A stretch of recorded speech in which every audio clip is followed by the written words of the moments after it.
Did we have to pay for that? No, I just stole it off of YouTube. I typed in hard rock heavy metal.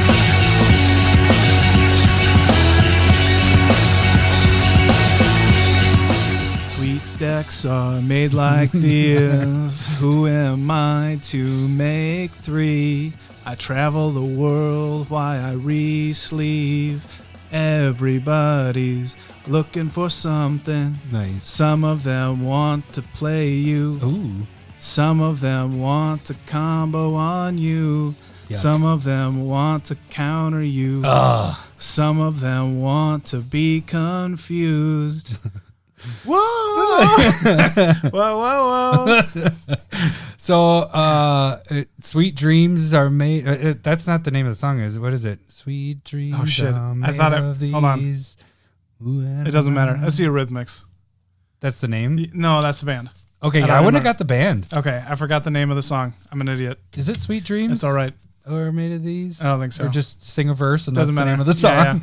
Yeah, It's called something. I'll start singing a Jesus. verse. It's not You know called what? I'm Jesus. probably I'm gonna pretty get sure some- it's not called Jesus. And it's probably going to be, so quick, we were wrong last week. It was not the Wallflowers song. Yeah. Wallflowers redid it.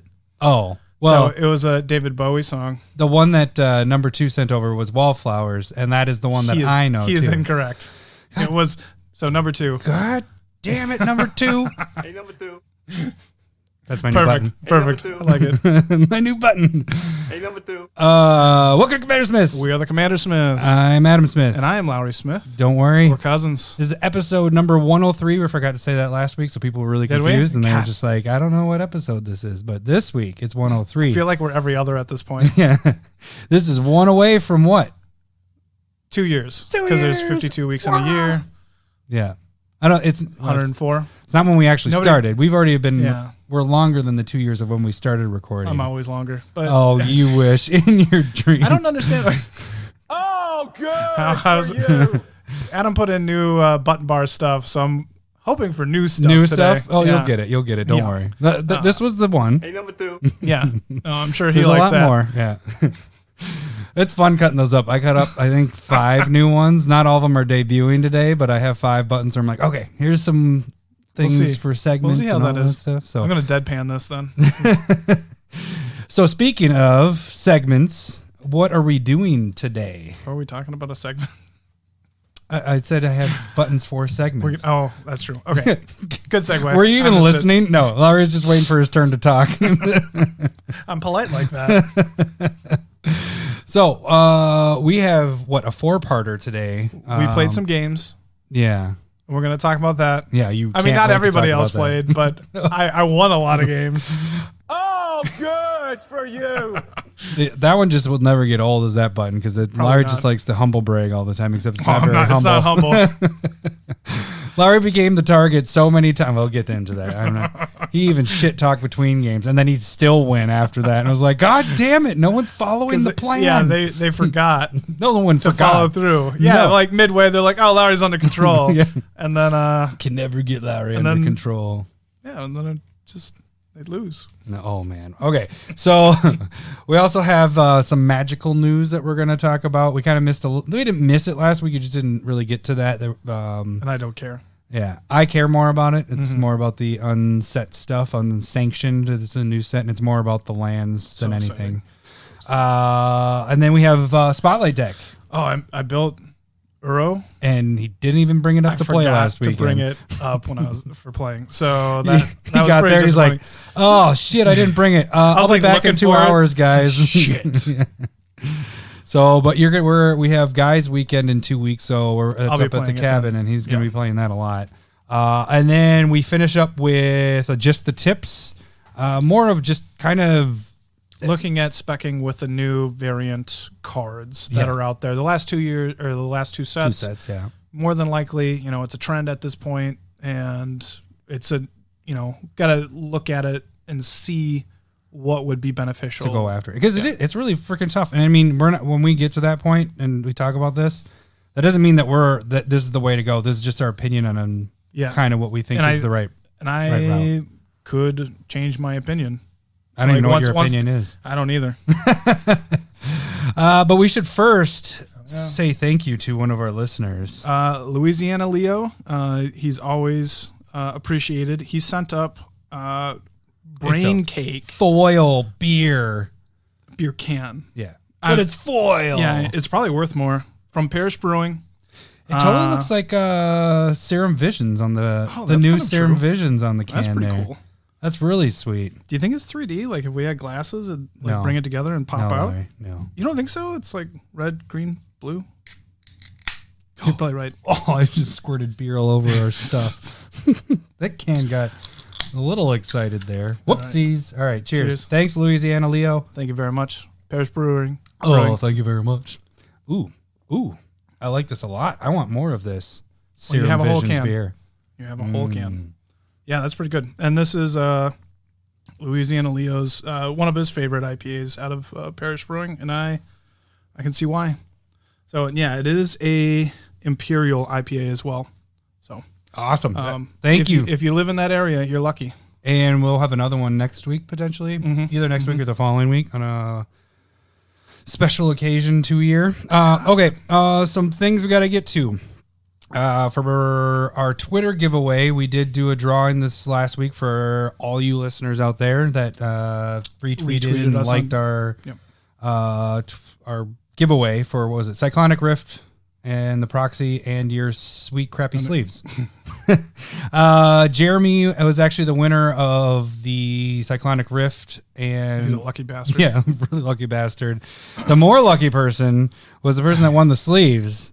Train_MTG won the sleeves. We're kind of doing it a little different, and we might continue this going. He's going to get the general sleeve. Yeah, so we're going to just pick two good-looking sleeves from the pile of crap, and each of us will sign one, and we'll probably throw in something. Yeah, and that's the other thing tokens. is I'm not sure if everybody does it how we do. We just kind of assume, but at least Lowery and I, when we have our 100-card deck, our general is in a different color sleeve or a completely different sleeve than what the rest of the deck is. So then you can pick them out from the deck when you shuffle it in. I've seen a lot of people. I think the bigger trend is to put it into a hard case. Yeah, but that's people that play with the damn card instead of playing with a fucking proxy.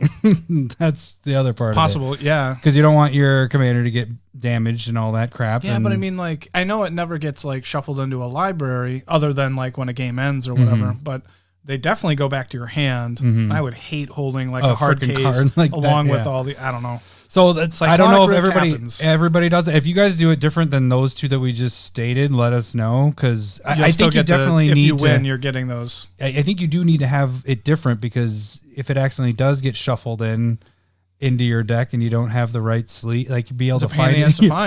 Sit there and be like, what deck was this again? That was the worst part of like beginning Commander, was having them all the same sleeves and just going, where the shit is this Commander? Somehow miss it and look through it again twice. And that was back in the day when you actually could shuffle a Commander into a deck with your Chaos Warp. Yeah, man, I wish those were the good days. Oh, the good old days. Like Hinder, man.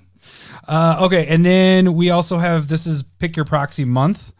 So any patron can pick any of the proxies that we have ever made. That would be under hashtag Proxy of the Week. Proxy of the Week. And speaking of, voting for this month's giveaway, because we beat last month. Because you guys rocked it last month. Fuck yeah. What are you trying to do? Well, I'm just trying to clean. You don't have to. Oh, I thought you were going. You splashed it. I thought you were trying to press buttons. I'm like, how are you missing a button? It's so freaking huge. And I'm like, dude, it's just right there. There you go. I randomly hit. I don't know the buttons. That was a pretty good one, though. Yeah. They're down here. You can look down. Although you can't see it, right? Yeah. Okay. So the giveaway here is Lifeline, Fabled Passage, Dockside Extortionist. One of those. Whatever three. Wins the... Right now, Dockside, I think the last I checked, Dockside Extortionist was just barely leading Fabled Passage.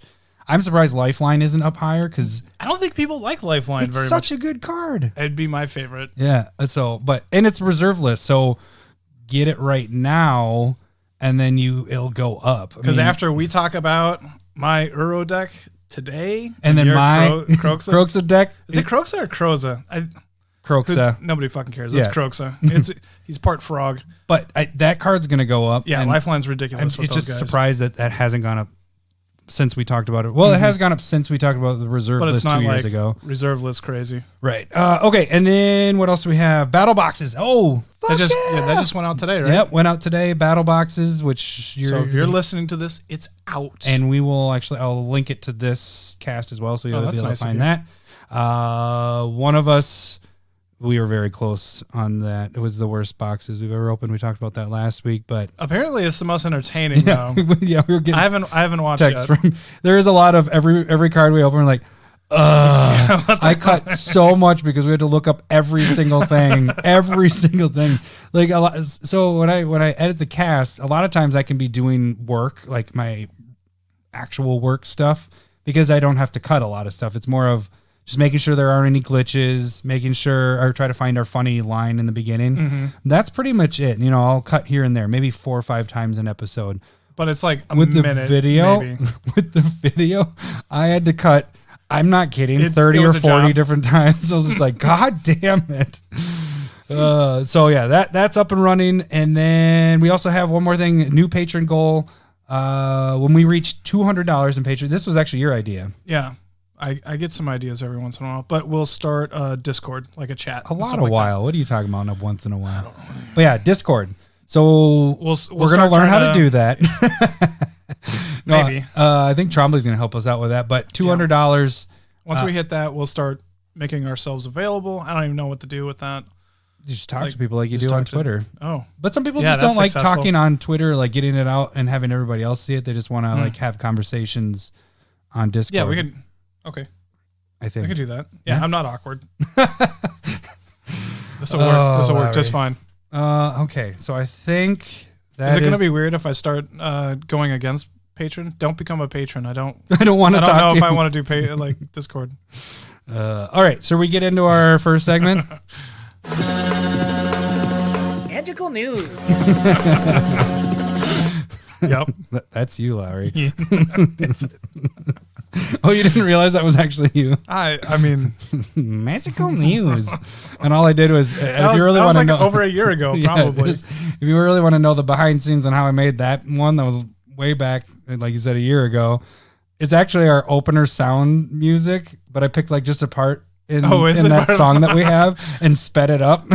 So that's how cheap ass I was. I'm like, I'm not even gonna go find another sounder. I'm just gonna use ours. No, that's perfect. Yeah. So, okay. So we didn't talk about last week because it was known by the time we did the cast, but the unsanctioned set is coming out. Was it February 28th or something like I that? don't care. I do care because the lands look fucking fantastic. I would agree with that. And that's all I care about because I probably have all the other cards that are in that set. Because remember I got fooled. Fool me once. Shame on you. No, it's shame on me. I know. You just Isn't want to the shame Bush? someone Isn't else. that the Bush thing where he flips it around? No, and that's says Will Ferrell. Was it Will Ferrell doing Bush? Yeah. I thought it was actually a Bush quote It's hard because Barrero it's does easy that. to confuse Barrero the two. does the little quote thing. Anyways, what was I talking about again? You just want to press. You were shaming somebody for something. I don't recall though. Oh, that's right. Because when Unstable came out, so it was before we were doing this cast. It was like the year that we were starting. So it was 2 years ago now, Yeah, right? a couple months before. Yeah, where they unbanned Yeah, unsets. Yeah. And so I was like, oh, specs. And I started picking them up left and right. You did. And then you're like, hey, this is only going until It's like a month or two. yeah, It was only like a month. I February think. something. I'm like, shit. So I have all these cards pretty much because I picked them all up as You gonna specs. start moving them again? I would try. No. I would try. I just traded away a Frankie Peanuts. Oh, did you? Yeah. Nice. Yeah. So I don't know. I didn't spec on it. It was just one card that I picked up years ago. I was like, oh, that's funny. I will say that I didn't spend a crap ton of money because unsets were so cheap that it really. Yeah. I think I spent like maybe $100 total. I did sell cards back, in that. Do I need to tag this? I'll tag this in the bottom. What the The unsanctioned? unsanctioned. But anyways, the cool thing about this is the lands are gorgeous. Yeah, and the thing I like about this better than Unstable is that you're guaranteed each land 5 foils, 5 non-foils. But it's one of each. That's what he means. So it's like one island that's non-foil, one island that's foil. Oh, And- is that really? I Yeah. thought it was 5 of each. No. Oh. No, it's just 1 and 1. So you only get 10 really awesome lands in one thing, and the rest are your 5 shit foil. normal. Okay. lands. Then I misunderstood that because I totally thought it was 5 islands are foil, No. 5 islands are non-foil, so you get 10 of them.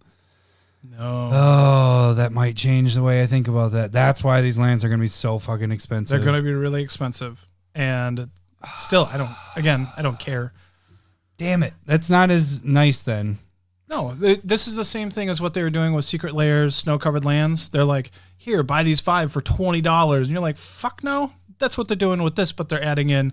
But you know those lands are going for like $15 each now. I don't fucking care. You know why they're going for that? Why? Because no one bought them. Yeah. No, it's seriously, that's why they're going for it's so expensive because no one bought them. Yeah, I understand. There just isn't the demand, but there also isn't the supply out there. So Yeah. it doesn't matter to me. Like, I have no interest in. I might Any, pick like, up they're one. basic I was actually fucking thinking about. I lands. was thinking about picking up a few just because I'm like, oh, I'll deck out a deck with these in foil because I was thinking 5 of each. Yeah. You know, but They're now what? that it's one, I might just do it for the collector part. You know, it's Wait, hold on. I might be wrong though too,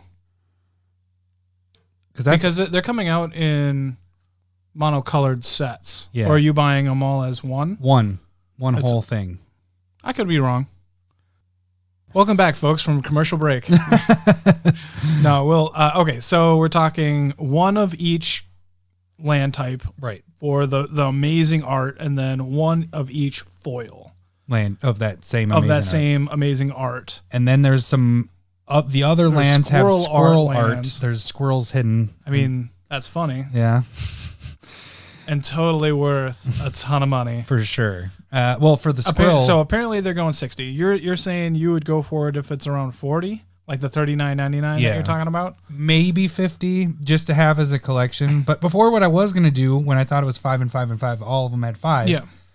I was going to buy a few of those and deck out a deck, with just those lands. Yeah, I mean, normally I would just want if it came with 5 and 5, that would probably outfit about 3 or 4 of my decks because I generally go, with 3 colored, I go like 4 of each color, and so I could do that. But there's no way I'm going to pay for 4 of them exactly. to do that. No way, Yeah, especially at 60. I'd maybe do it at 10. Like, there's no all the other cards are just absolute garbage. Yeah. Not worth it whatsoever. I don't. know. So, I mean, they're basic fucking lands. I know, I but don't that's the care. way, and I've talked about it Don't before. care. Is that's the way I pimp out my deck is I know, lands because but that's the only I didn't buy Theros packs because of the basic lands. Like, getting the that's foils the would be only sweet. reason I bought it. No, I'm just kidding. Theros. I think Theros lands are sweet. Yeah, they're cool, but it's not why I bought the product. Mm-hmm. You know what I mean? And you're buying this product for the basic lands, basically. Speaking of Theros, I should be opening that pack you gave me. Yeah. So your son had a birthday last week, and you get a magic pack. happy birthday present for you Thank too. you. Yeah, we'll see how that goes. But back to the unsanctioned stuff. No fucking way. Maybe 1 at the most if it was Nope. They're they're probably worth it in the long run because land. worth it. Ah, damn it. Yep, that was bad. The Archeron War. Red Saga for the Yeah. rare. No, not good. I'll take it back if you want. I'm keeping it. Okay, so that was first magical news Okay, second one is, which I didn't know about. until I talked to you right here. Secret Lair this week. I believe it's Friday. We're looking at potentially another. Well, not potentially. I saw it on An Wizards. announcement. An announcement of the new Secret Lair. My personal opinion, I think it's bigger than what just the rats that just came out last month, because the rats, they didn't really give like a next week we're having another Secret Lair. They were just like, hey, the rats is the next Secret Lair. Rats, here are the cards, here's the art. And then a couple it's weeks coming out later, in a it was couple sale. weeks. So this one, you just have heard of, it's an announcement for the announcement. For sure. And that was what they did when they announced the big Secret Lair, the Yeah. 5 or I mean, that whatever it made was. sense because you're like, secret, what's going on? Yeah. You didn't know what a Secret Lair. Now we have an idea what Secret Lair is. So it could be just one Secret Lair, but for them leading up to it, I have a sneaking suspicion that it's more. So I can see them going, oh, we didn't really hype train that rats one. Rats so let's hype train whatever we got one. So yeah, that's it for that. There that's is how marketing it isn't much on that. I loved the last Secret Lair, not the rats, the look out next week for us to talk about not just the announcement, but what they are, but what they potentially are. But it's more of, hey, keep your ears out for the Secret Lair and then kind of plan accordingly, because they have been pretty interesting so far. I don't think they're all home runs by any means. We've talked about that, but I mean, Kaleidoscope Killers, I made my money back off of those, especially with having the Planeswalker. Yeah, that was such a good freaking thing. Did they have the Planeswalker? Like, did they have anything special in the rat one? Did you hear anything? Yeah, okay. It was the same stained glass. From the ones that I saw open were all the same ones from the first Secret Lair. So they have to be adding the new ones in. So I think that's what's going to drive. That's why I feel like this is another big one, and it's adding the second batch of stained glass Planeswalkers. Okay. I'm all guessing. Like, I didn't hear this from anybody at all. It's just they have to be adding that in. I feel like this is the place. You think your own thoughts. Yeah. Well, doesn't it make sense? Kind of. I don't know. I hardly remember. Because you're serious when you talk like that. All right. So, should we get to the... Jesus. What is this? Oh, Jesus. You lost your headphones. You rocked out so much. You didn't get the whole bit there, because last week when we got done and I was talking to you and I was like, yeah, I liked this, and you're like, what'd be funny is if you just had a hard rock going in between, and so then I just went and got this. So that's our, when we don't have a segment sound, that is our new one.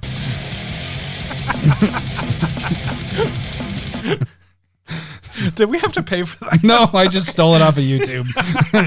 I typed in hard rock heavy metal instrumental, and then I kind of pulled in the middle of the song where I felt like it would work. Nobody will know what song it is, exactly. So they can't come after us. Yeah, exactly. How long is that one? Let's see. Does it come? I don't know. So yeah, that's our segment. I need to decompress. There we go. So we're going into gameplay. Oh, we're doing gameplay. That's right. Gameplay. Jesus. All right. Well, because we do have a spotlight deck sound. Yep. This is not going to be an hour-long podcast. Oh yeah, it's already an hour. Shit. All right, let's just do gameplay pretty quick though. I mean, why? You won a lot. I think we need to talk about those in depth. No, we don't need to, because they were amazing games. No. Oh, they were fun games. They were a lot of fun. I had a lot of fun. Perforos, I played a lot and it was a lot of fun. I won my very first game with it. You weren't there at that point. You came in, and that's probably why you won. Oh, whatever. I knew that shit talking was coming. Oh, good for you. But so Perforos, how did that one go? I even did the video with it. The cool thing in that game was everybody started going off different points, and then Perforos kind of did its thing where I was able to just start playing all the stuff from my hand, and I wiped out everybody. I think that's really about it. I played a lot of Perforos, and it's a huge upgrade. Do we want to just talk about like how Perforos played in general? Like there was a couple times where like Dockside Extortionist in that deck was insane. So sweet. Especially, okay, so getting you like 20 tokens by copying it up. Because it was the Conjuring, whatever that thing is, the Mimic Vat, or not Mimic Vat, Conjuring. Yeah, it's the 5 mana, I don't know, whatever card. Yeah.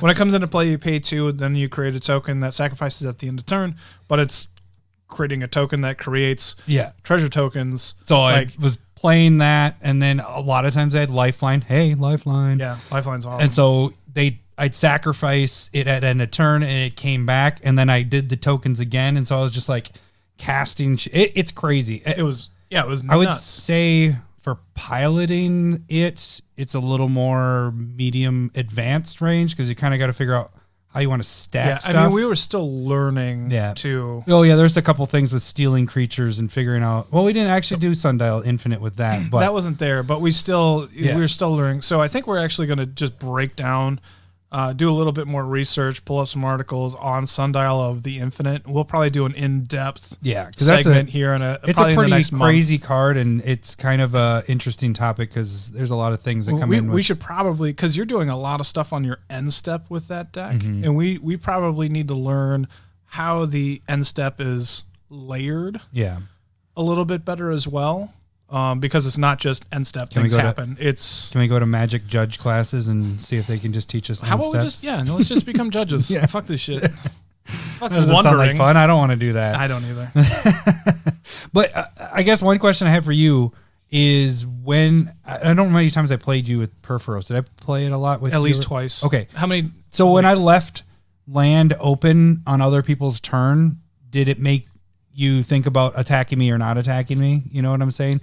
Yeah, no, I know what you're saying, but I wasn't worried about you. So actually, I think the time I never. Trombley had making us, forcing us to. He had precon. Funny story behind that is, I was there, got to Trombley's before everybody else, and we were just kind of talking. He's like, "Yeah, I got my what is his actual name? Paracon or Paracon? Pramicon. Pramicon." He's like, "Yeah, I got my Pramicon deck," and I'm like. Pramicon the American. He's like, I'm like, he's trying to say precon, but he's saying it really weird. So I was like, oh yeah, can I see your precon? And he's just like, yeah, here. And I get his deck and I'm looking at it, I was like, oh, your commander's not Pramicon. So that's the red, white, blue wall that forces everybody to attack one certain direction. Yeah. Which actually got a little confusing when it didn't go in turn order. So I think we need some type of arrow. A reminder token for an arrow, which way you can attack. Oh, damn it. I got to make it. I think it just has to be an arrow. You could probably use like a game piece, just like spins. That's not a bad idea. But so the funny thing is there were multiple turns where I had the molten primordial dude or whatever. The one that when he comes into play, I steal one from each player. Yeah. And so I had the mana open because I had on my left Zender Split and Okun, which he could make unblockable and one shot kill me. So the plan, I had to have that open at all times, and I kept it in my hand to steal it. So when he was going to do that. So there was some trickery that I was going to do that never happened, and actually some crazy shit happened. Oh no! Now I know what crazy shit happened. You went to. Are we talking about the Golos game at the end? Yeah, you went to Winds of Abandon, and then Trombley Cyclonic Rift, and then my plan was that turn was gonna hopefully kill some of your guys' creatures, and so then everything got returned to my hand. I was like, "Fucking Commander's crazy," because I had all these grandiose plans of taking out your guys' stuff. Because I was looking at everything and I was like, okay, I can win next turn. Because I was going to be able to blink Golos with the Panharmonicon in play, go get two more gates, or one more gate with Maze's End. So I was like, okay, Winds of Abandon, Overload, everybody's exiled. There's no way anybody's going to get me because there was Gisela out, like doubling damage. I was just like, somebody could one-shot me. Let's exile everything. Except for the land that you had. No, that wasn't until later. No, I had just probably gotten that. Yeah, but I was pretty afraid still. And then in response, he's like, fuck you, Lowery. Cyclonic Rift. Return all this stuff. I was like, well, I'm not going to win anymore. No, you ended up winning that game. So, but you played that Maze's End. Oh, no, Glacial Chasm. Oh, yeah. Man, that fucking sucked. That saved me for like 4 turns. Yeah, easy. I was going to die every turn after that Rift. Because then Trombley hits me for 27, got me down to like 12 or something like that. And then I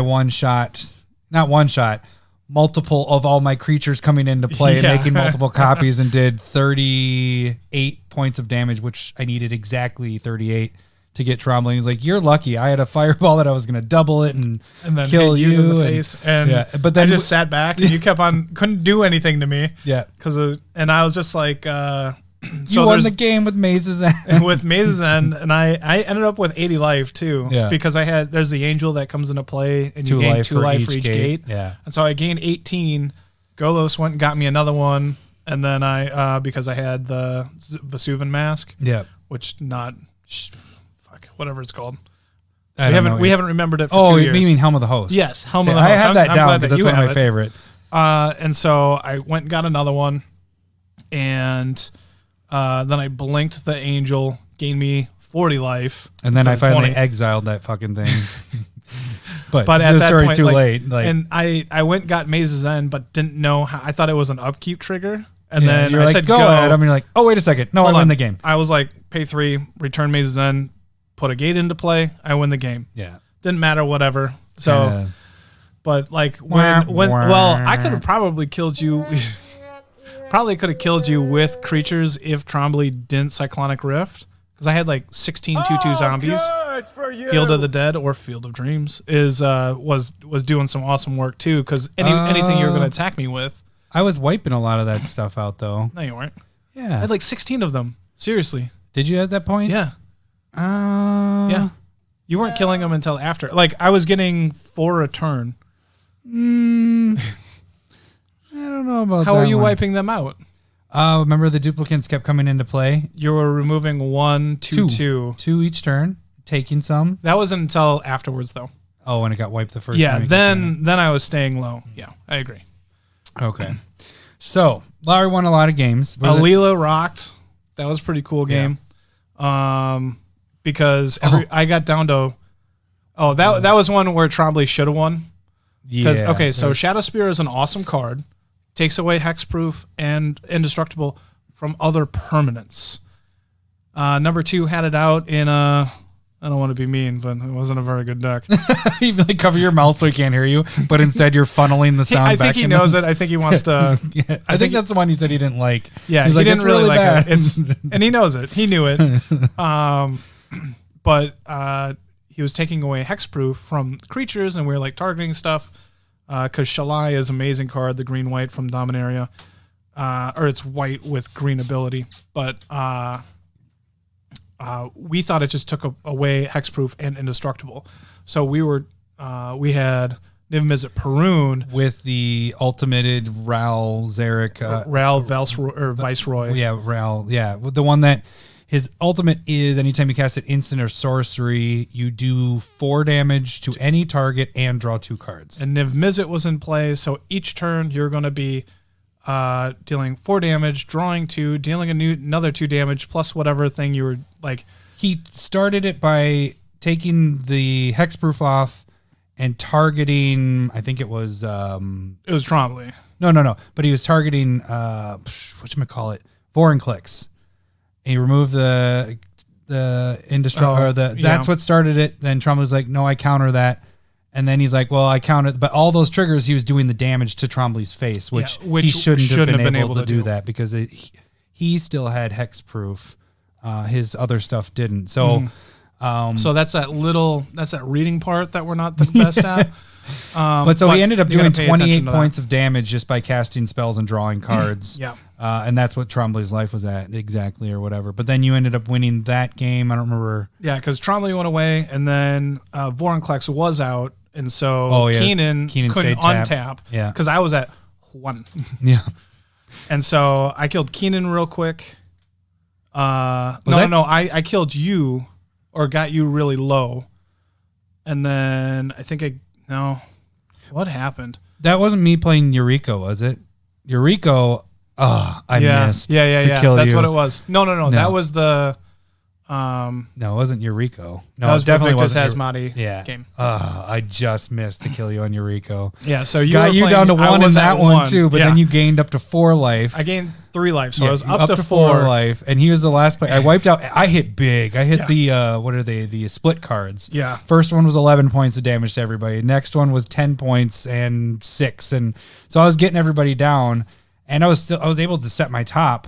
And then because I had the owls, I had freaking all that shit. And so I played it, and Lara's at 4. So I just needed to hit, and he's the last person. You had everything tapped out. And I was just like, all right, I just got to hit something. You looked at the top 4. 4 cards. Land, Soul Ring. I was like, no. It sucked so bad. Oh, I know why you couldn't block, because I made my guy unblockable. Yeah. I had to cast a spell. The whole thing that slowed the entire table down that game was Trombley was playing Grand Arbiter. Yeah. So everything cost 1 more. But for me, it was really easy. You're like, everything's 2 and 3 mana, and then your ninja comes in essentially for free. So, yeah. And so it was just like, you came out like gangbusters, and so did Trombley. And then, like, me, number 2, and Keenan were just like, I can't do anything. And then Lowery wins. I got lucky that I played a Wood Elves on turn 4. Like, I was just like, Jesus. Yeah, and I did get lucky. Super lucky. It was crazy. I could have got anything besides like land and a Soul Ring in that deck. But Dire Vivictus Asmati was pretty fun. Yeah, other than being a little slow, but once he got going, being able to destroy, because even that game, like I was like, okay, I'm at 1, and I went and played Liliana Vess, tutored up Platinum Empyrean, attacked, cheated Platinum Empyrean into play. I bounced that fucker bounced back. It with Chase the Mind Sculptor. I was like, fuck, I'm so dead. But you weren't able to ninjutsu anything. Yeah, I wasn't. Yeah, because I had my commander out, everybody had creatures out, and I didn't have a flyer at that point. So that was just, because I had targeted your land instead of Yuriko, because I was like, well, I don't want them to ninjutsu it in. So they're all good games. That's the crazy thing is like it never was like. Although I will say Larry had won like 2 or 3 in a row, 2 in a row at that point, and one of the games was number 2 had just gotten there. I almost did the want. Hey, number 2. So number 2 had just gotten there, and Larry kind of made him sit for an hour. What was the deal with the facility? I forget. The game could have ended. It was my morph deck that I never got a chance to talk about on this. Kadena. Why did it sit for so long? You did something, and we blamed it on you. So I had the War of the Spark Vivian, which allows me to play creature spells at instant speed. I had Kadena in play, which allowed me to play, a morph card for free per turn, which drew me a card, and then I had Winds of Wind. So every time I drew a card, I could pay 1, and instead everybody bounces a permanent back to their hand, which I then would return a morph card back to my hand so that I could do it the next turn. Yeah, it was silly. And your then turn. That's why it was everybody's turn. He was taking like we would go for 30 seconds, and then Lowery would go for 10 minutes. Hold on, I'm going to play this. Draw a card. Everybody bounce a thing. I'm going to flip. It reminded over, me of destroy, Rashmi when I had my Rashmi deck. It was like destroy that artifact or enchantment, whatever was best on board. And then somebody, Trombley tried one time. He's like, I'm going to kill that. I was like, well, I'm going to exile that with this guy, return that because I had one. It was mainly because crazy. You got Vivian out, right? I mean, that's the reason why you're able to play. The deck isn't built to play on other people's turns all the time. No. Is it supposed to? So there is that ability to do it. Yeah, but I'm not saying you have multiple. Like I'm trying to get at is my Vidalcan Orrery's in there. Yeah, it's a Rashmi is like I'm meant to play on everybody else's turn. Well, I also take my turn. Yeah. That's what a dude. I should play my Rashmi when you play that deck. I'm going to attack you with my biggest creature. I was like, flip over, destroy that thing. Oh man, it was working so great. Yeah, it was fucking amazing. It was pretty sweet. And number 2 was not happy because he sat there for an extra hour. Okay, not my fault. You guys. Oh, and then I Beastmaster Ascension and just started killing people. Good for you. It was a fucking good game. Was that everything I won with? Oh, we could. Victus. Yeah, that wasn't. Well, but then the funny thing is, so then he had number 2 sit there, and then the next game Lowery won that game, and at that point we were like, hey, when we started the game, we're like, hey, we need to kill Lowery. He made you sit for an hour on playing all our turns and all that. So then he wins the next game. I don't remember what. That one was Alila. Okay, Alila. And then, so we're like, all right, everybody, let's kill Lowery. And he started shit talking between games. He was just like, you guys can't kill me. I'm awesome. And blah, blah, blah, blah, blah. So we're like all in agreement. We're going to kill Lowery. Even though I was like, Kadena, I think I was down below 5 in that game, the morph game. Like, yeah, just you got down every time. Yeah. Any game that I won, I wasn't over 10 other than Golos, but I was not winning that game either. Yeah. So he's number 2. First of all, gets out. Was it Soul Ring into? He had 2 Mono Rocks out the first turn. I think it was Soul Ring turn 1, and then it was Thran Dynamo turn 2. Thran Dynamo. Yep. And then it was the Hydra that doubles the counters on turn 3. So he was for like 12 for 6 the first. For it was a 6. Then when I got hit that next turn, I was 12. You got hit twice. You got hit for 6, and then you got hit for 12. He couldn't attack me for 6 because that's what it came in. I think it came in with a 3 because it's 2 green. No, it was 6. Was it 6 right away? Okay, so he hit you for 12.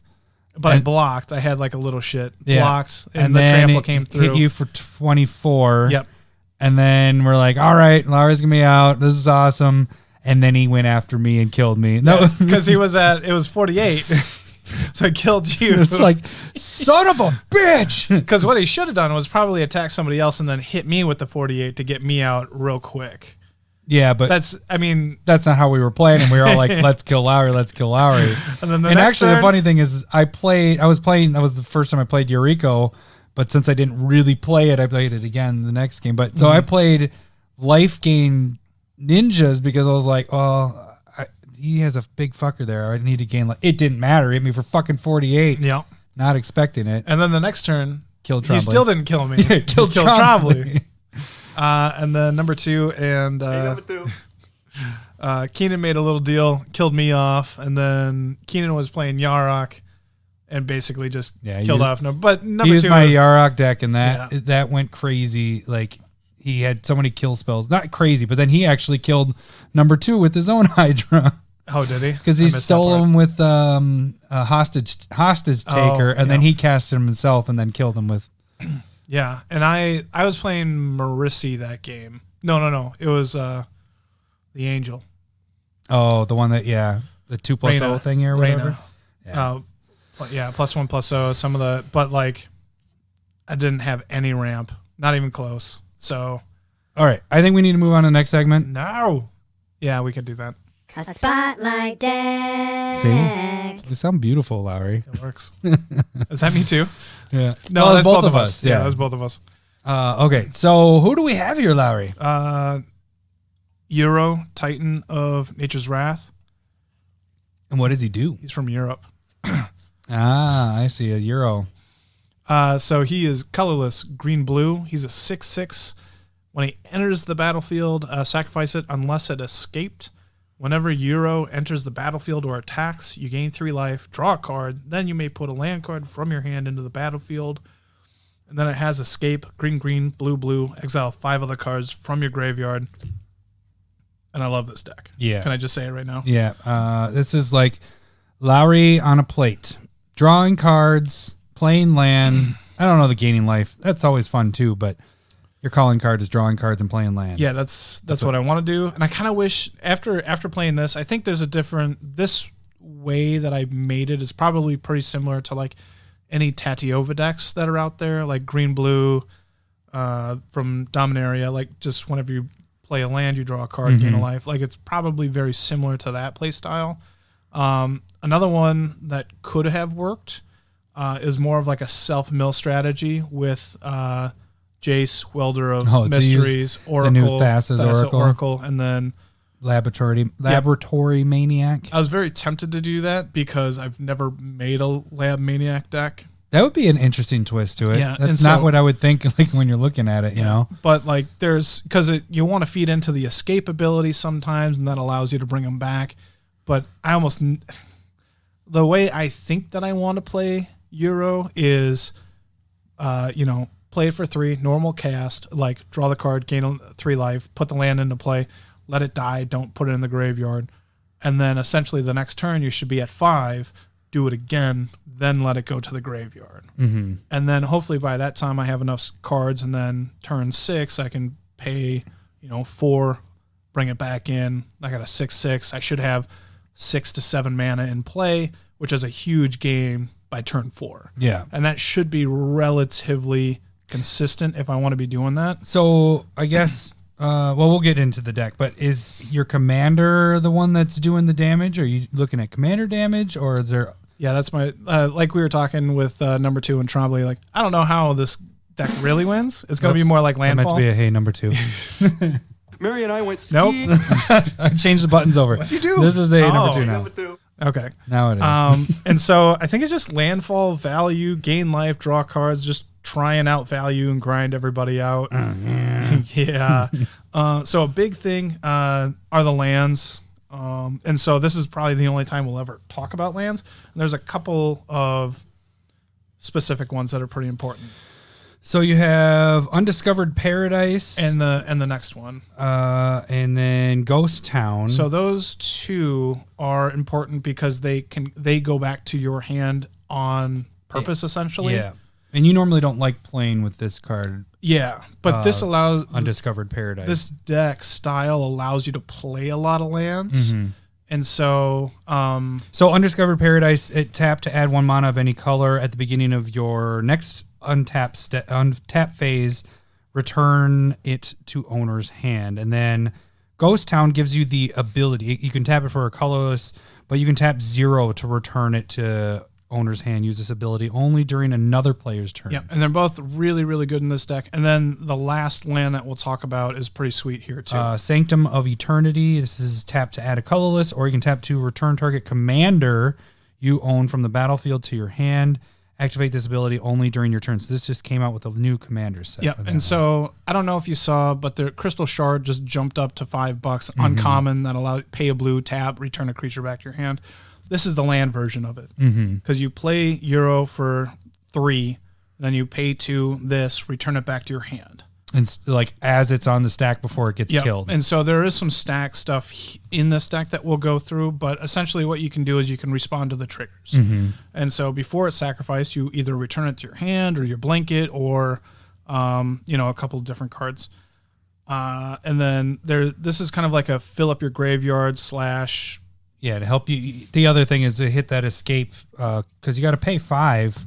Right, exile 5 other cards. So Hermit Druid, it's a 1 colorless, 1 green, 1/1 Druid. You tap, reveal cards from the top of your library until you reveal a basic land. Put that card in your hand and put all others in the graveyard. And then probably a consistent way is like Smuggler's Copter, which you just crew it. It's a 3/3 flying, crew 1, which is nice. Whenever it attacks or blocks, you may draw a card. If you do, discard. So the cool thing is can't you play Euro and he's not from the escape cost and then Smuggler's Copter's out? You can tap it before it's sacrificed. Correct. And then Smuggler's Copter becomes a creature. Euro goes into your graveyard. Attack, draw a card, discard a card. And then that fuels into the escape. There's a slight, I can get to that. But it's just, again, the other thing is like oftentimes I like a lot of cards to work together. And I love the card Wood Elves. It's a 1/1 comes into play, gets you a forest, but that's all it kind of does. Then it chumps. But here it allows you to crew with Smuggler Copter, which works with Euro. Like it all kind of like feeds into each other. And even if it's a chump, then it adds to your graveyard for using Euro stuff too. Also true. And then Monastery Siege, which is one of your favorites. Pet card of mine.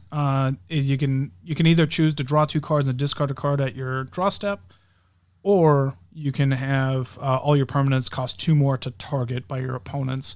That's probably more of what I'm going to be doing in So here. you have a lot of the drawing and discarding in this deck. That's where I think I don't have a lot. Like if I was going self-mill, there's a lot of them that I could be using. It's interesting. I don't mean to like take it off of Euro, but because we're both building a similar...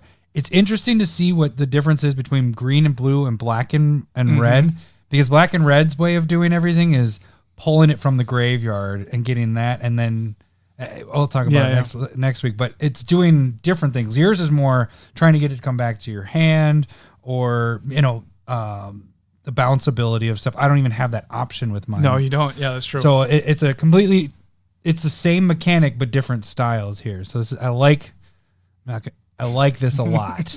Like I wish you complaining about yours? No, mine's not done yet, but this seems like more beneficial. You're gaining life, you're getting a card, and you're playing a land, where mine is like, hey, I'm going to piss all you off by making you all discard cards and potentially lose life. Don't come at me, though. Don't come at me. All right. That's a good point. Yeah. So this is like, hey, I'm not hurting you guys. I'm just playing stuff and drawing cards and gaining life. Whatever. Yeah. It's me, Lowery. All right. So we got Basilisk Collar. We all know what that is, but it's you equip it and it gains Death Touch and Lifelink.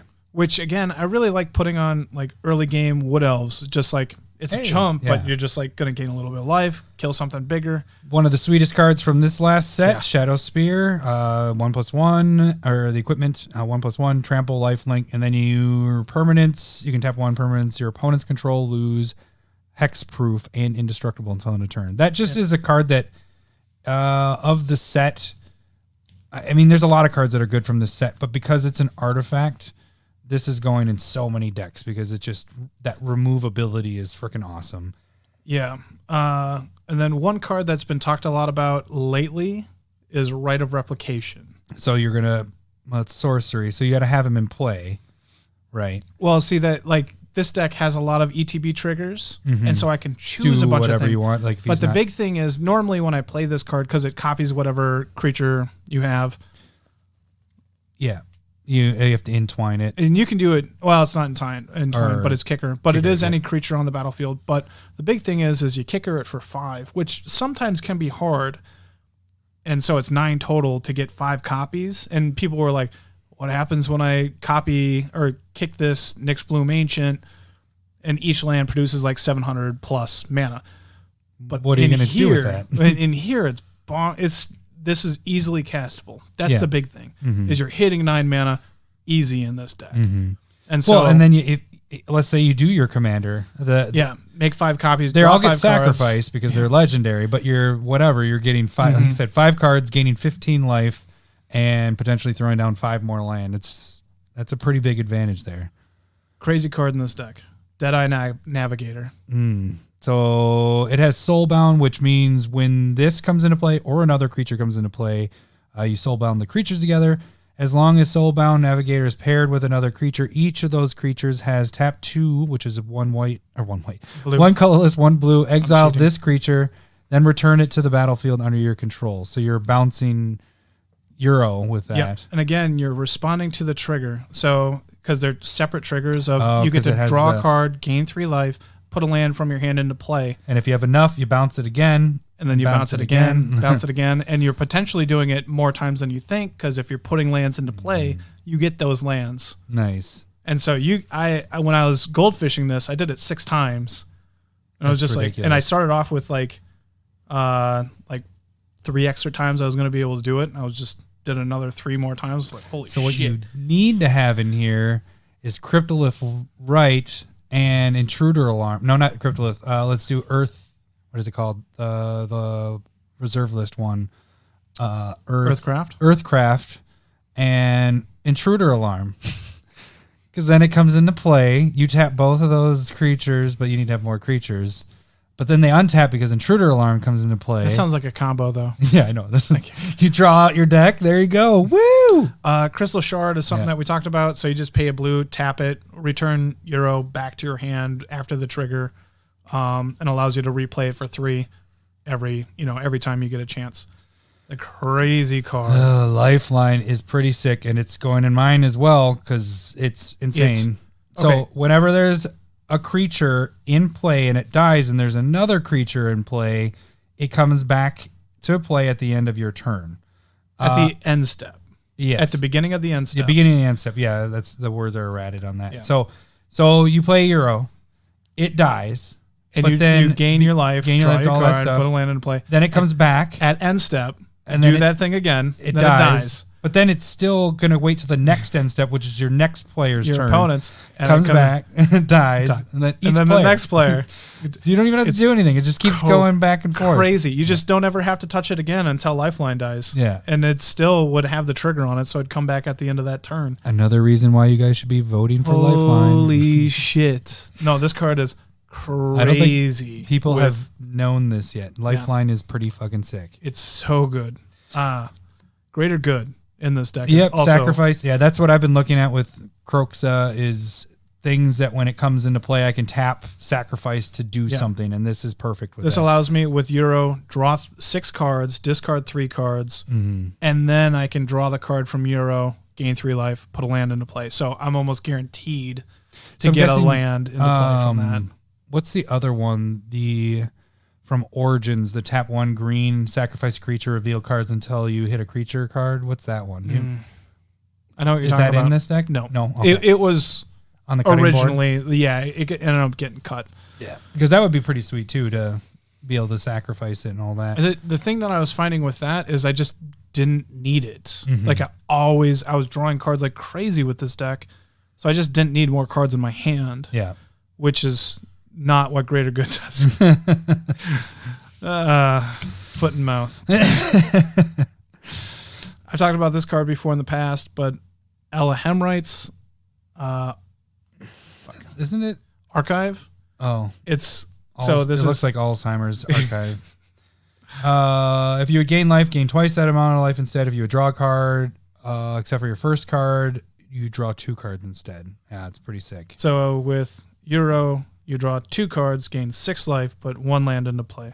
And then again, you have a lot of drawing in this. If you have Greater Good, this, and Euro, you're drawing 12 cards, discarding 3, then another 2, gaining 6 life, putting a land in. Yeah. That's getting ridiculous. Another card that will be probably in my deck, actually the next 2 I already, I'm like, that Panharmonicon and Strionic Resonator, you're just doubling the ETB effects. Yeah. Strionic Resonator can be really cool in different aspects a lot, and I'll try and bring that up as we're going.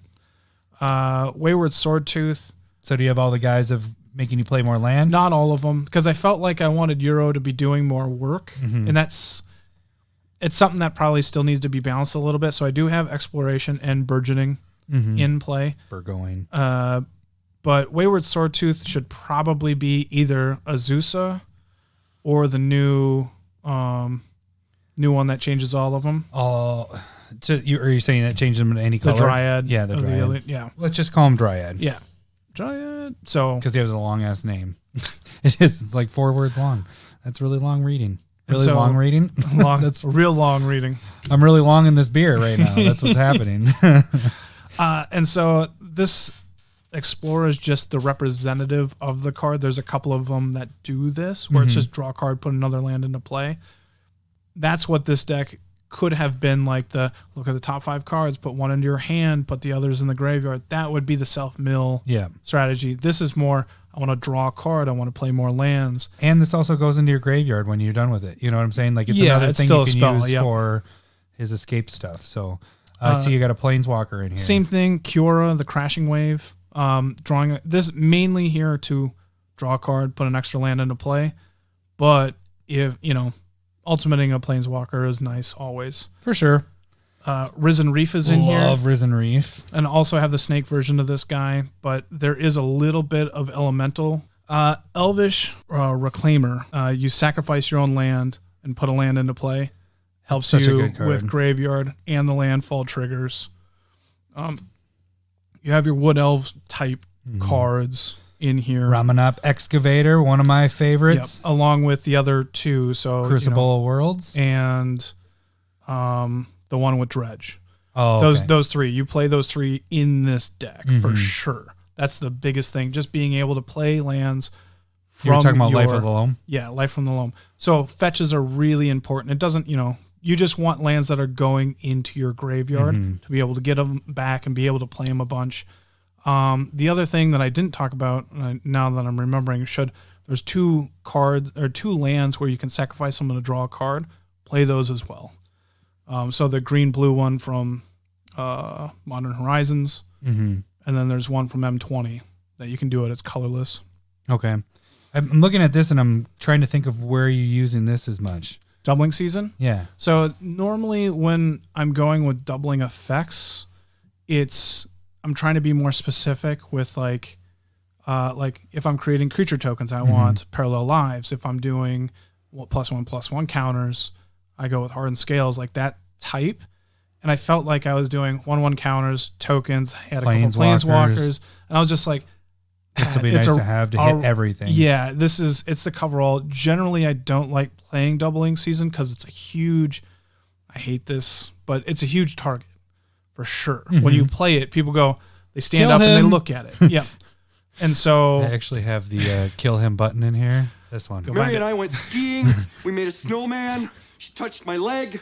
Okay, kill him. That's what happens. I'll never advocate to play cards that people don't want to kill, but this one tends to really make people stand up. And so I do have, it just kind of works with everything, and I didn't have the space to fit in the 3, if that makes sense. So like this next one, Vivian Reed, this one is just kind of a coverall. It destroys artifacts, enchantments, flying creatures. It's your removal-ish. Yeah, so, and it helps. But then again, that ultimate, with doubling season in play, wins me the game. +2/+2, flying, or trample, reach, indestructible. You're just going to win the game in this deck. I like this, especially comboing with Uro. Yeah. No, this guy. Yeah. Psychosis Crawler is one of my favorites. Whenever you're drawing cards, Psychosis Crawler is the card to have. The card, this deck, your hand is always going to be full. And sometimes somebody's playing behind, the Pillow Fort style, or you just can't deal them that damage. Losing the life is really huge here.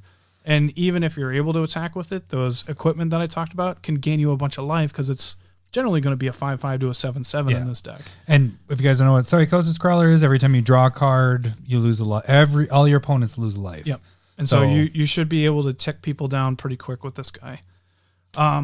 This one's not necessarily important to the deck, but I think Soul Guide Lantern from Theros, that might be one of the best. I'm testing it out right now. I want to see what it's like, but I think it's some of the best graveyard removal for Commander. Is that from the new set? Yeah, it's the new Theros set. So it's one colorless. When it comes into play, you can remove a card from a target graveyard.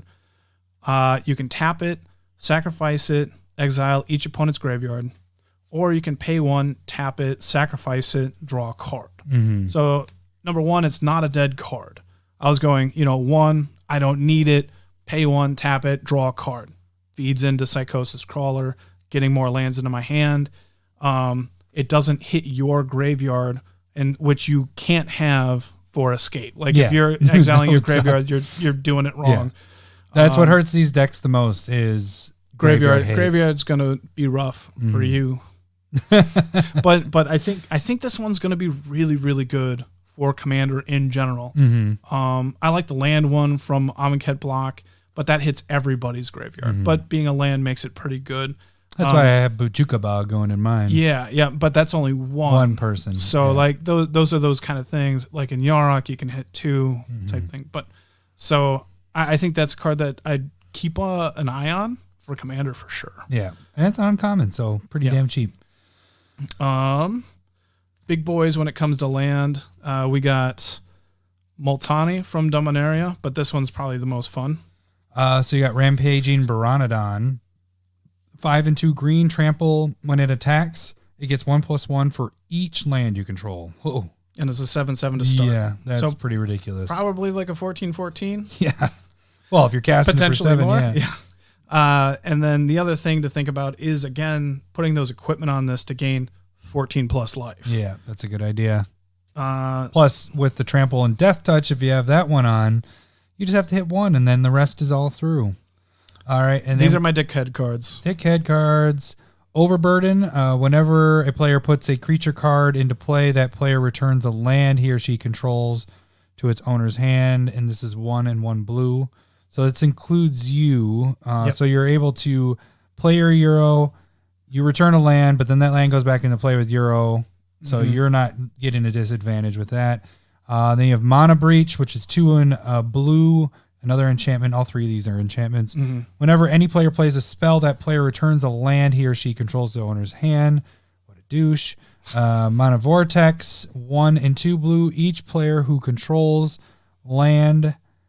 Oh man, this is the dark wording. Like it's old school stuff. So at it's the not beginning of everybody's upkeep, they have to sacrifice a land. When there's no more lands in play, you sacrifice that. That'll be much easier than what it says here. Each player who controls a land sacrifices 1 land during his or her upkeep. Oh, that makes sense that way. I just have to read faster. If anytime there is no lands in play, Mana Vortex is destroyed. If you do not sacrifice a land when Mana Vortex is cast, Mana Vortex is countered. Again, you're so winning. You have to sacrifice. Yeah, you're winning on the land front. You have Crucible of Worlds. You have ways of getting more lands into play. These hurt your opponents way more than they would ever hurt you. These were the 3 cards that I was talking about when we talked about Chulane. I was like, these cards I would play in there because you're always going to be getting that advantage. Here, again, same thing. You're getting that advantage. What a dick.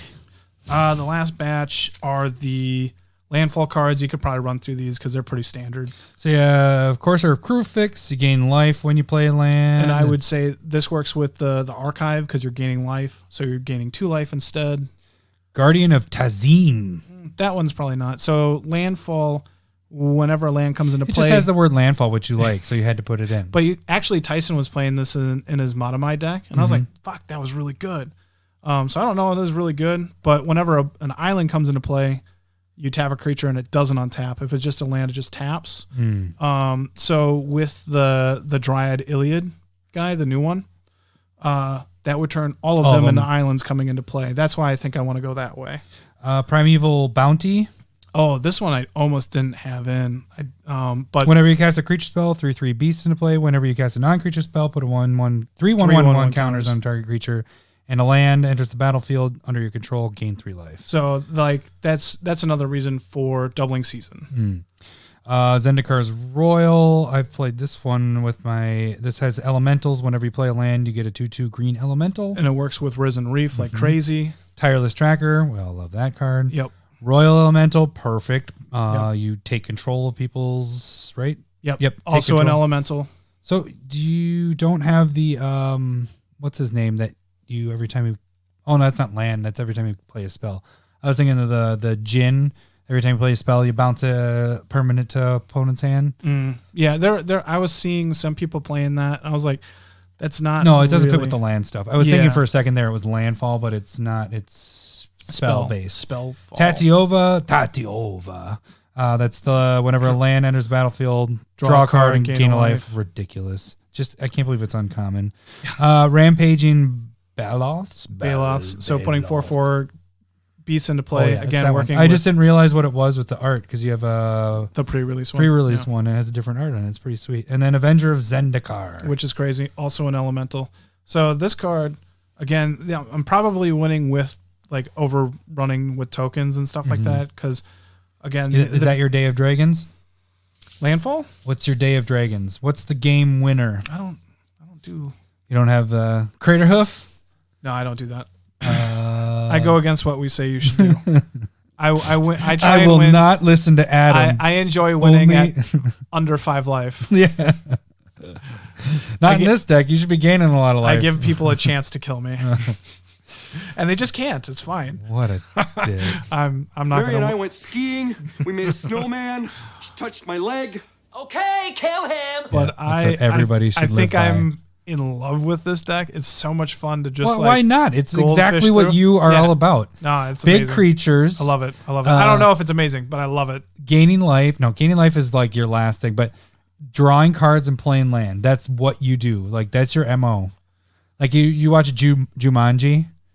Like the newer ones. The newest one? And then you'd press your chest. That would be your little thing that pops up. Did you see the new Jumanjis? I saw the first one with the rock. Yeah. So when they press the chest, that's what their game, like with their weaknesses and strengths. Yours is plain land and freaking drawing cards. I'm all right with that. Your weakness is talking shit between games.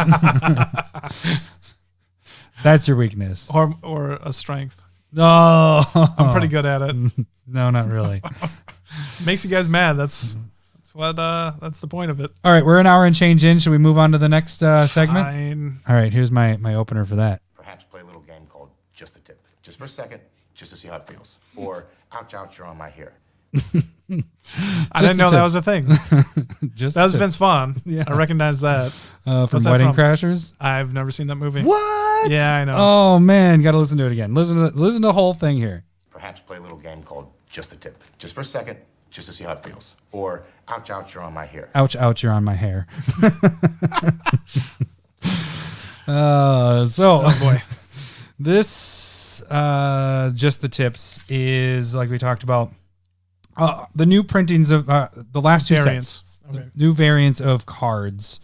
What we have now is with the rare cards or higher, rares and mythics, you're seeing about. Should we just go through the amount of different types? So you have non-foil, foil, pre-release foil, promo pack non-foil. What do you mean okay. So it has the little stamp. Planeswalker. I just call it the stamp. Okay. The stamp. Promo pack foil. Stamp foil.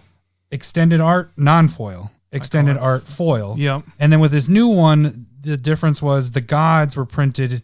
They didn't have extended art. They were in showcase foil. Yeah, and showcase non-foil. I'd say showcase and extended are the normal, same. Yeah. Yeah. So they're branches of each other. They're so fucking hard to search for anything. The other thing that when we were doing that video, hold on, yeah, not even done yet.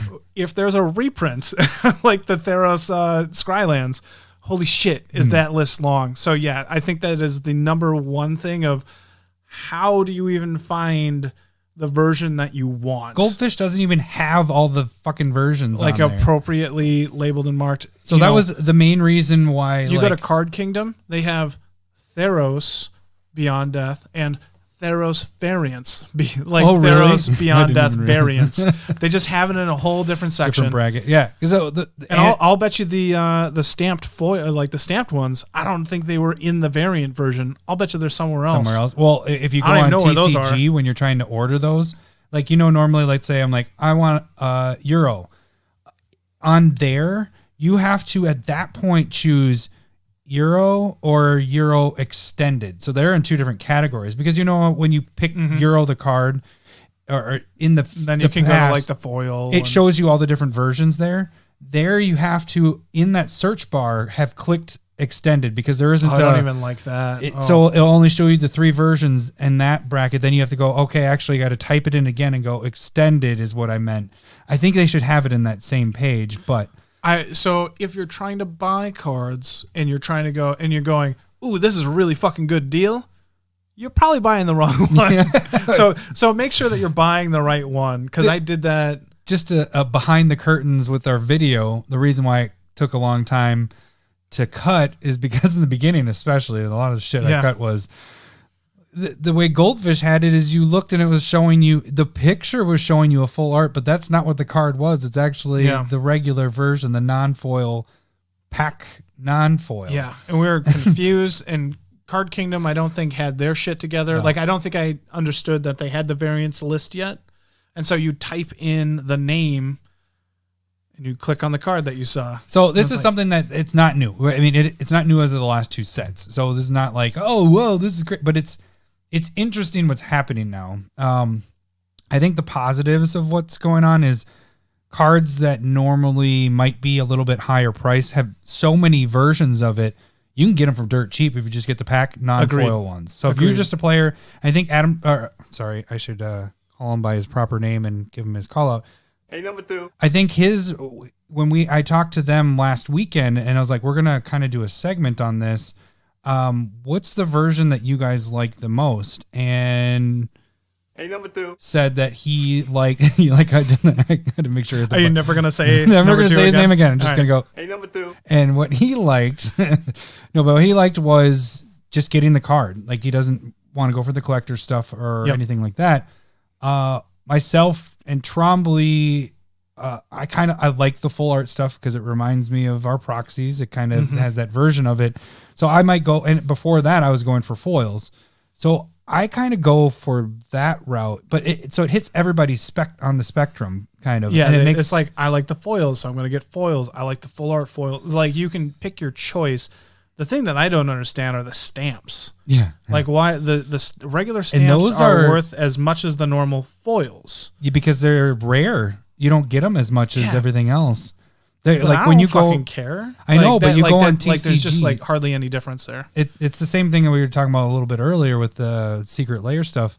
There isn't enough of them out there, so those become the more expensive ones. Yeah, and then the stamped foils, those are expensive. Yeah, because they're even more rare than. Okay. Yeah. So, the positives is it's making it cheaper for everybody. Agreed. And it's hitting. I think it's nice because it's hitting everybody where they like. Because then you get the top end collectors where they're going to get the, like you said, the full art foils. I was going to say what it does is when you're buying a box, it creates that lottery type mentality of like Great Henge full art foil is like $300, $200. Like the Oko was the most expensive one. That was at 200 at one point. Yeah. Okay. Yeah. And Great Henge is probably a little bit less than that, but like it creates those lottery tickets within that they've been looking for. You know, it's pretty similar to what they were doing with the Zendikar lands and like what were they called?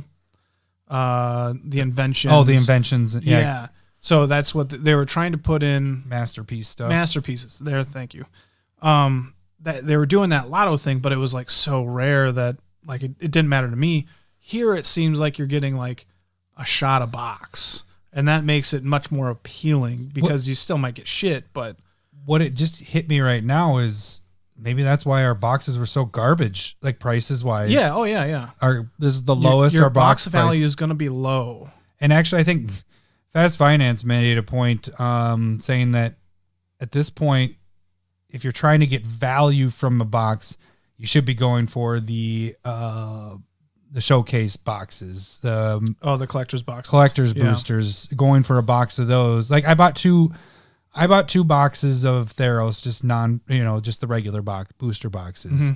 I got all the cards I wanted out of the set, which is nice. But for that same price, I could have bought a collector's booster box, and my value probably be a lot better than what I got, especially when we did battle boxes. I know my first box was a lot better than this one. Yeah, your first box. I'm glad I didn't face that one.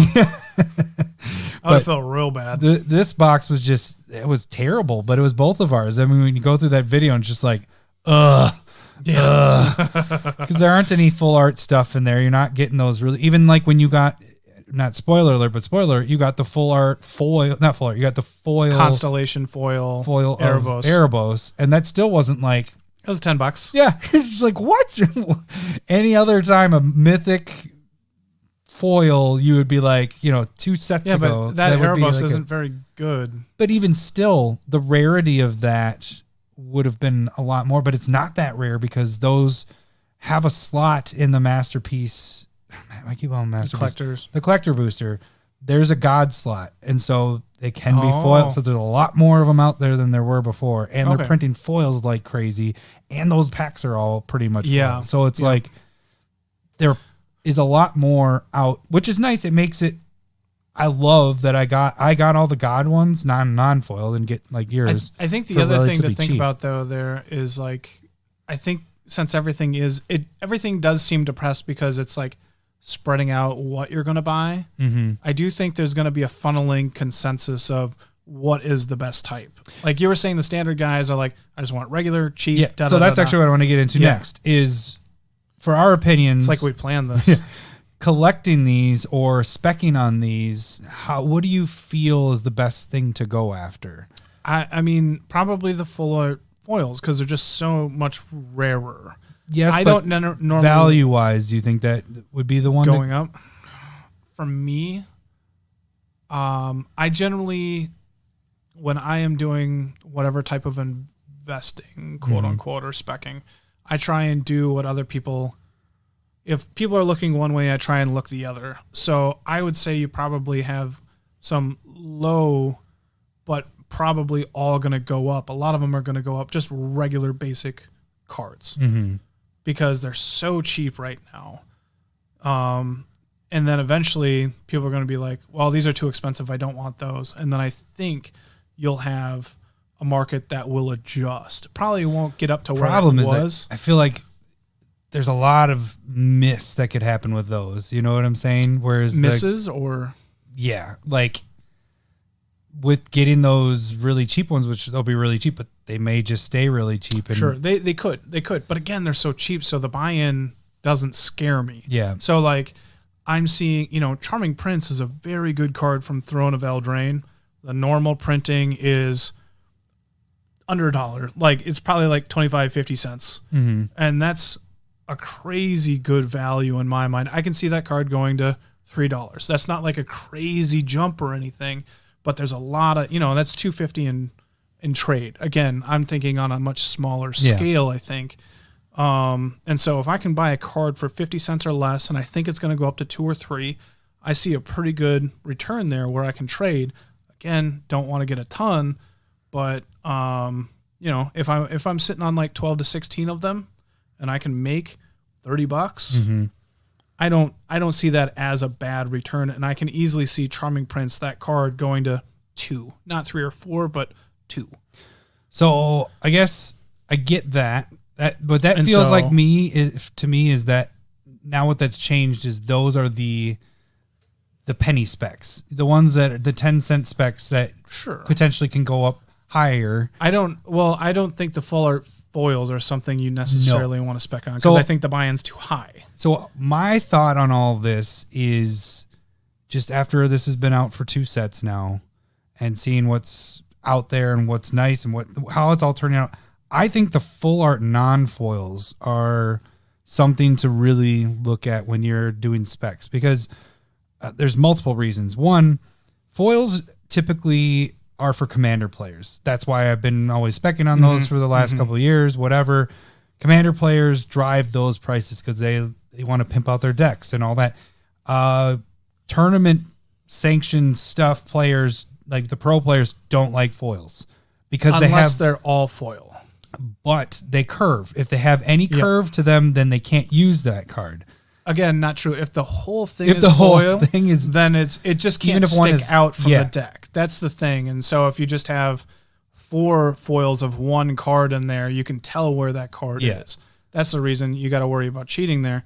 But if you have a majority and you can't tell what is what, again, like Brainstorm is $100 foil. Like, that's because legacy players foil out their deck. Shit. Yeah. So, but I think you're right. Full art, non-foil, not going to curve, still pimping. And that's the thing is like, in the price wise, it's the same price as it's typically a little bit higher than the foils, pack foils. But you've had for probably since Ixalan, just people complaining like shit, not like shit, like justly about there's always foils.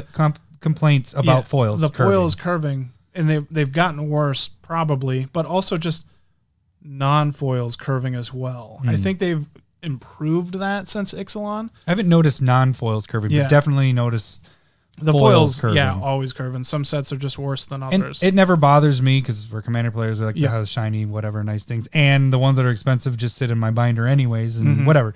But I'll tell you with Throne of Eldraine, I went out and bought all the ones that were under $5 full art foil or full art non-foil cards, like all of them, because I was just like, I love this full art stuff, and I just wanted to have a copy of every single one of them. So I think the non-foil full arts are not only going to hit commander players because they look nice, people are pimping out their decks, but it's also going to go into the pro players, be played at tournaments. You don't have to worry about the curving, like you said, if you don't do foil throughout the deck, because you can just have one of those cards in your deck and everything else be non-foil as well. It fits in perfect. So I feel like that is the thing that will be the foils of this specking. Where foils were the thing to spec on before, I feel like this is now taking that spot. So here would be a question that I have, because what I was thinking is that for commons and uncommons that don't have these various different printings, foil is still the way to go. Yes. Which again, you're still going to have that curving problem. So mixing a full art with a foil commons and uncommons, I don't know how well that's going to be, if that makes sense. So I think that is going to matter. If people start foiling their commons and uncommons in tournaments and mixing it with their full arts and they're getting in trouble, that might change some things. But you're talking about commons and uncommons, which, I mean, probably don't. Well, those aren't really ones that you really want to pimp out necessarily. You know what I'm saying?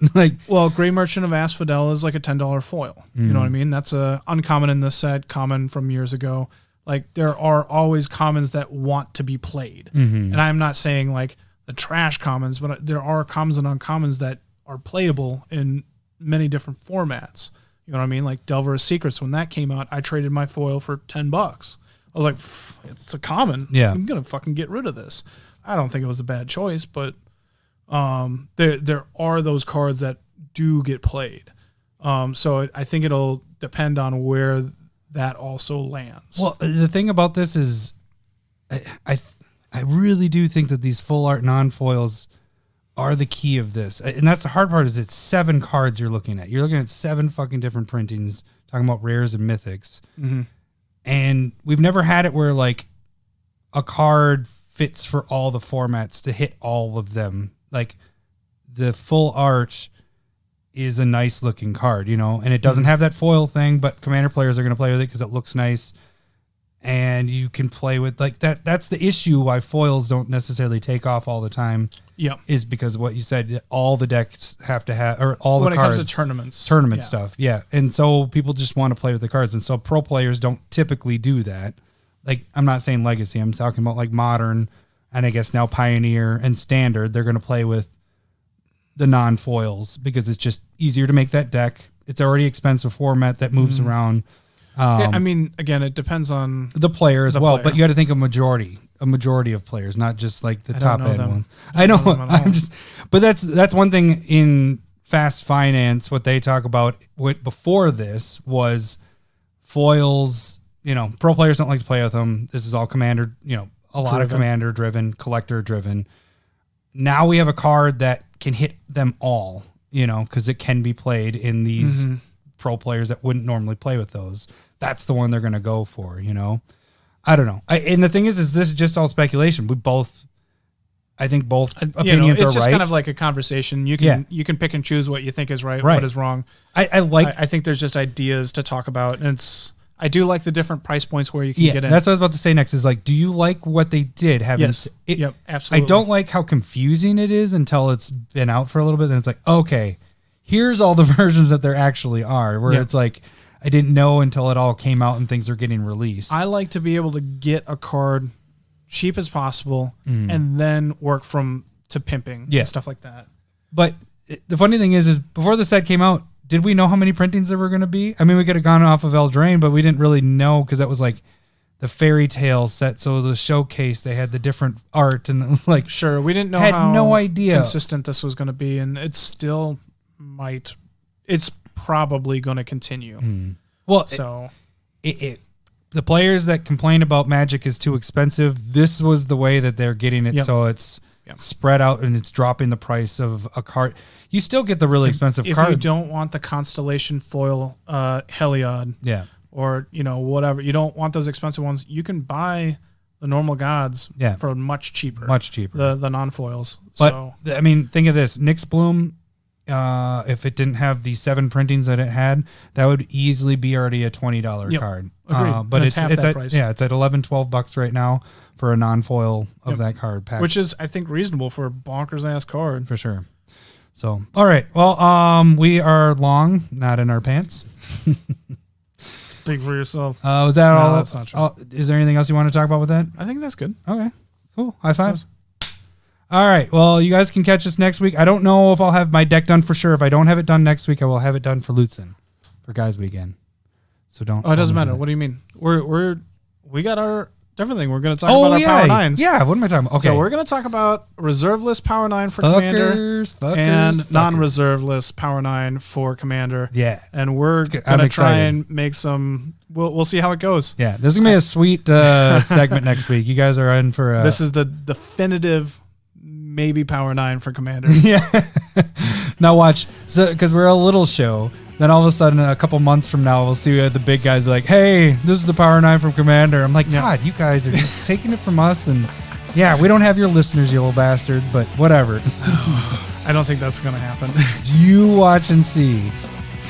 Anyways, they're going to put it out there. They probably produce stuff a lot quicker. They're going to do it. Yeah, they hear this and like, oh, we got them first. That's a good idea. That's a real good idea. All right, we will catch you guys next week. Thanks for listening. See ya. Bye.